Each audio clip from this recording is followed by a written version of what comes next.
ফের অমানবিক ঘটনার সাক্ষী রাজ্য। আজ সকালে জলপাইগুড়ি শহরের টাউন স্টেশনের বাইরে পড়ে থাকতে দেখা যায় এক অজ্ঞাত পরিচয় যাত্রীকে, কিন্তু কেউ এগিয়ে আসেননি সাহায্যের জন্য।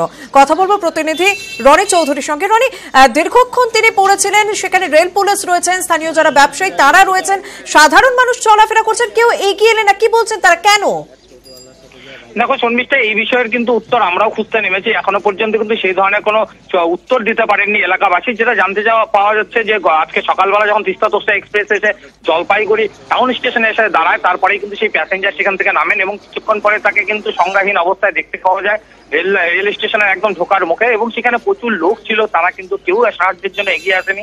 এবং এরপরে কিন্তু স্বেচ্ছাসেবী সংগঠনের তরফে সেই ব্যক্তিকে কিন্তু উদ্ধার করা হয় প্রায় 1.5 ঘন্টা পরে, এবং তারপর তাকে জলপাইগুড়ি সুপার স্পেশালিটি হাসপাতালে ভর্তি করা হয়। এখনো তার কিন্তু জ্ঞান ফিরেনি, যার ফলে কিন্তু পরিচয় এখনো জানা যায়নি। স্বাভাবিকভাবে এই ধরনের আচরণ নিয়ে কিন্তু মানুষের অমানবিকতার ছবিটাই কিন্তু উঠে আসছে সব জায়গা থেকে। ধন্যবাদ। নদিয়ায় মুহুরীকে গুলি করে খুন, পলাশীপাড়া বার্নিয়া শ্রীকৃষ্ণপুরের ঘটনা। বাড়িতে ঢুকে খুন মুহুরী আশুতোষ বিশ্বাসকে। স্ত্রীর সঙ্গে কথা বলছিলেন আশুতোষ, মুখ ঢাকা অবস্থায় ঢোকে দুষ্কৃতীরা। 5 লক্ষ টাকা চেয়ে হুমকি দেয় দুষ্কৃতীরা, টাকা না দেওয়ায় গুলি করে খুন করা হয়। ব্যক্তিগত শত্রুতার জেরে হত্যা, প্রাথমিক তদন্তে অনুমান পুলিশের।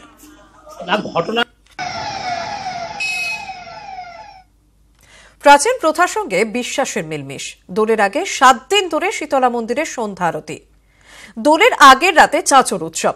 স্থানীয়দের বিশ্বাস, এই সময় বিশেষ পুজোয় মহামারীর কোপ থেকে রেহাই মেলে। শতাব্দী প্রাচীন প্রথা ঘিরে জমজমাট ঘাটালের কুশপাতা গ্রাম। 268 বছর আগের গল্প। সালটা 1751। তখন মহামারীর প্রকোপে বিপন্ন জীবন। গ্রামে গ্রামে শূন্য হয়ে যাচ্ছে ঘর, উপায় খুঁজছেন অসহায় মানুষ। ঠিক সেই সময় ঘাটালের কুশপাতা গ্রামে উঠে আসে স্বপ্নাদেশের গল্প। গ্রামেরই পুরোহিত সতীশ পণ্ডিতকে ঘিরে তৈরি হয় মিথ। মাকে এখানে একটি পুকুর থেকে পাওয়া যায় 1751 সালে। সেই সময় যে পণ্ডিত ছিল সতীশ পণ্ডিত। বহু পাশাপাশি গ্রাম থেকে বহু মেয়েরা আসে, 7 দিন ধরে চলে এই আরতি। কথিত আছে জলের তলা থেকে শীতলা মূর্তি কুড়িয়ে পান সতীশ পণ্ডিত, তৈরি হয় মন্দির। এলাকাবাসীর বিশ্বাস, মন্দিরের সন্ধ্যারতি করলে মহামারীর হাত থেকে নাকি রেহাই মেলে। সেই থেকে দোল পূর্ণিমার 7 দিন আগে থেকে আশেপাশের গ্রামের মহিলারা বরণডালায় প্রদীপ, মোমবাতি, ধূপ সাজিয়ে নিয়ে আসেন মন্দিরে। শীতলা ও শিব মন্দিরে চলে সন্ধ্যারতি।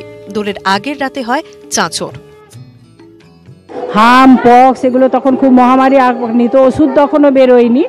তো সেই জন্যেই মায়ের সন্ধে দিয়ে তো ওই চন্নামিদ নিয়ে সব বাড়ি বাড়ি সবাই খেত, করতো, দিতে উপকার হয়েছিল আর কি। সেই প্রথাটাই মানুষ মেনে চলেছে এখনো। ভয়ে বলুন যাই বলুন, এই প্রথা থেকে কেউ বেরোতে পারেনি এখনো। 7 দিনের সন্ধ্যারতি শেষ হয় দোল পূর্ণিমায়।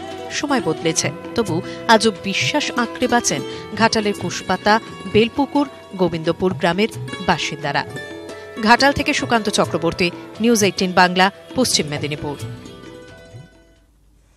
বসন্ত উৎসবের আবহে পূর্ব মেদিনীপুরের মানুষ মেতে উঠেছেন মা কালীর আরাধনায়। হ্যাঁ, খানিকটা অসময় তো বটেই, তবে অন্য সময়ের এই কালী পুজোয় পূর্ব মেদিনীপুরের বাসুলিয়া ও আশেপাশের বহু গ্রামের মানুষ প্রতি বছর মেতে ওঠেন আনন্দ উৎসবে। প্রায় 450 বছরের প্রাচীন এই কালী পুজোর অন্যতম আকর্ষণ নানা রকম আতশবাজি। কথিত আছে বহু বছর আগে গ্রাম জুড়ে দেখা দিয়েছিল মহামারীর প্রকোপ। সেই বিপর্যয় থেকে রক্ষা পাওয়ার জন্যই বাসুলিয়া গ্রামে সূচনা হয়েছিল এই পুজো, যা আজও অত্যন্ত ভক্তিভরে পালন করেন গ্রামের বাসিন্দারা। সোনার রূপে সজ্জিতা মাতৃ প্রতিমাকে দেখতে দূর দূরান্ত থেকে হাজির হন পুণ্যার্থীরাও। আমি 40 বছর মহামারী হয়েছিল আমাদের তৎকালে, সেই থাকতে আমাদের গ্রামে এই পূজা করতেই মহামারী নিবারণ হয়েছে। বিভিন্ন গ্রামের মানুষ হাজারে হাজারে লক্ষ লক্ষ মানুষ আসে এই পুজোটাকে এনজয় করে। প্রচুর পরিমাণ কালারফুল বাজি এই গ্রামে হয় এবং আমরাও আজকে এসেছি। আমি প্রায় বছর 10 পরে এই পুজো, গ্রামের পুজো।